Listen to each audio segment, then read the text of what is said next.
Hello दोस्तों, मैं विजय भारद्वाज। आप सभी लोगों का हमारे YouTube चैनल में बहुत बहुत स्वागत है। आज हम लोग देखने वाले हैं इंडियन पॉलिटी का एक टॉपिक महाधिवक्ता के बारे में। महाधिवक्ता का वर्णन जो किया गया है वो भाग 6 में राज्य की कार्यपालिका और विधायिका के अंतर्गत किया गया है। महाधिवक्ता क्या होता है, जैसे आपको बताया गया था कि सेंट्रल गवर्नमेंट को यानी संघ सरकार को विधि मामलों में सलाह देने के लिए एक अलग से महान्यायवादी होता है, ऐसे सेम राज्यों में जो राज्य विधानमंडल है उसमें विधि मामलों में सलाह देने के लिए राज्यों में महाधिवक्ता की नियुक्त होती है। तो सेंट्रल गवर्नमेंट में नियुक्त होता है महान्यायवादी, जो संसद में क्या करता है, विधि मामलों में सलाह देता है, और राज्य सरकार के द्वारा राज्य में नियुक्त होता है कौन, महाधिवक्ता, जो राज्य सरकार को कानूनी मामलों में सलाह देता है। ठीक, आपको इसके पहले बताया गया था कि अनुच्छेद 76 के अनुसार महान्यायवादी की नियुक्त होता था, लेकिन महान्यायवादी किस भाग में था, तो भाग 5 में था, जिसमें संघ सरकार का वर्णन किया गया है। और किस अनुच्छेद में, तो 76 में। इसमें जो महाधिवक्ता की नियुक्ति है यह अनुच्छेद 165 के अनुसार होता है। महाधिवक्ता की जो नियुक्ति है यह संबंधित राज्य के राज्यपाल द्वारा होता है। जो महाधिवक्ता की नियुक्ति है वह राज्यपाल के द्वारा होता है, और महान्यायवादी की जो नियुक्ति होती थी वो किसके द्वारा, तो राष्ट्रपति के द्वारा होता था। यहाँ पर राज्यपाल है, राज्यों का जो मुखिया है वो राज्यपाल है, तो राज्यों में राज्यपाल के द्वारा महाधिवक्ता की नियुक्त होती है। और महाधिवक्ता राज्यपाल के प्रसाद पर्यंत अपने पद पर बना रहता है। कहने का मतलब राज्यपाल जब तक चाहेगा महाधिवक्ता अपने पद पर बना रहेगा। अगर राज्यपाल को ये लग रहा है कि महाधिवक्ता को हटा के किसी दूसरे को बनाया जाना चाहिए, तो वहाँ पर उस महाधिवक्ता को उसके पद से यह हटा सकता है। और अगर महाधिवक्ता चाहे अपने पद से हटने के लिए, तो यह राज्यपाल को अपना इस्तीफा देके, है ना, अपने पद से मुक्त हो सकता है। राज्यपाल किस व्यक्ति को महाधिवक्ता नियुक्त करेगा, किस व्यक्ति को महाधिवक्ता नियुक्त करेगा, तो आपको अगर याद हो पिछले वीडियो में हमने बताया है महान्यायवादी के बारे में। महान्यायवादी की नियुक्ति राष्ट्रपति करता था, और राष्ट्रपति किसे करता था, आपको उसमें बताया गया था कि महान्यायवादी नियुक्त होने के लिए उस व्यक्ति को सर्वोच्च न्यायालय के न्यायाधीश बनने की योग्यता होनी चाहिए। लेकिन जो यहाँ महाधिवक्ता की नियुक्त होनी है ये कहाँ होनी है, राज्यों में। इसका मतलब इसको उच्च न्यायालय का जो न्यायाधीश बनने की योग्यता होती है वही योग्यता होनी चाहिए किसी भी व्यक्ति को महाधिवक्ता नियुक्त होने के लिए, तभी राज्यपाल उस व्यक्ति को महाधिवक्ता नियुक्त कर सकता है। ठीक, तो क्या हो सकती है इसकी योग्यता, इसके बारे में बताया गया है अनुच्छेद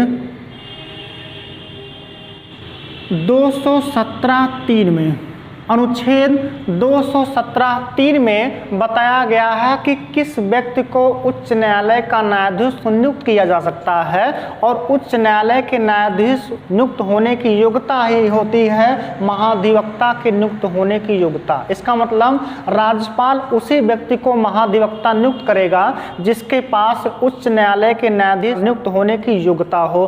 तो इसका वर्णन किया गया है अनुच्छेद 217(3) में कि क्या योग्यता होती है किसी व्यक्ति को उच्च न्यायालय के न्यायाधीश होने की। तो पहली जो योग्यता है वह क्या है, वह भारत का नागरिक हो, वह भारत का नागरिक हो। दूसरी क्या योग्यता है, दूसरी योग्यता यह है कि वह 10 वर्षों तक किसी न्यायिक पद पर रहा हो, 10 वर्षों तक किसी न्यायिक पद पर रहा हो, या अगर वह 10 वर्षों तक किसी न्यायिक पद पर नहीं है तो कम से कम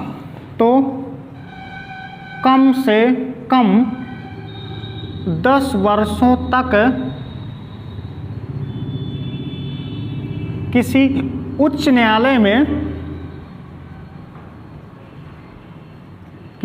न्यायालय में अधिवक्ता रहा हो, अधिवक्ता रहा हो तो ऐसा व्यक्ति उच्च न्यायालय का न्यायाधीश नियुक्त किया जा सकता है। और जो उच्च न्यायालय के न्यायाधीश नियुक्त होने की योग्यता है, ये आपको बताया गया कि वही योग्यता किसकी है, महाधिवक्ता की। क्या क्या है एक बार फिर से देख लीजिए। वह भारत का नागरिक हो, वह 10 वर्षों तक किसी न्यायिक पद पर रहा हो। न्यायिक पद पर रहने का मतलब क्या है, जैसे सुप्रीम कोर्ट के किसी भी जो आपका न्यायाधीश है उसका नियुक्त होने की योग्यता क्या थी, तो 10 वर्षों तक वह किसी उच्च न्यायालय में अधिवक्ता रहा हो। ये योग्यता किसकी थी, यह योग्यता थी सर्वोच्च न्यायालय के न्यायाधीश की। यहाँ जो योग्यता है 10 वर्षों तक किसी न्यायिक पद पर रहा हो। किसी न्यायिक पद पर कहने का मतलब क्या है, अगर वह सुप्रीम कोर्ट पे किसी न्यायिक पद में है तो क्या हाई कोर्ट में आएगा, नहीं आएगा, कोई मतलब नहीं है। इसका मतलब वह किसी जिला न्यायालय में किसी न्यायिक पद पर रहा हो, कितने सालों तक, तो 10 वर्षों तक। तो ऐसे व्यक्ति को राज्यपाल महाधिवक्ता नियुक्त कर सकता है। ठीक, कार्य क्या है महाधिवक्ता का, तो जो कार्य बताया गया था आपको महान्यायवादी का सेंट्रल गवर्नमेंट में, सेम यही जो कार्य है महाधिवक्ता का राज्य सरकार में है। और राज्य सरकार की संरचना जो बनती है किसके किससे बनती है, तो राज्य सरकार की जो संरचना बनती है या बनती है राज्यपाल, यानी कि राज्य विधानमंडल में 3 चीज़ें शामिल हैं, राज्यपाल है, विधान सभा है, और कौन सा है, तो विधान परिषद है।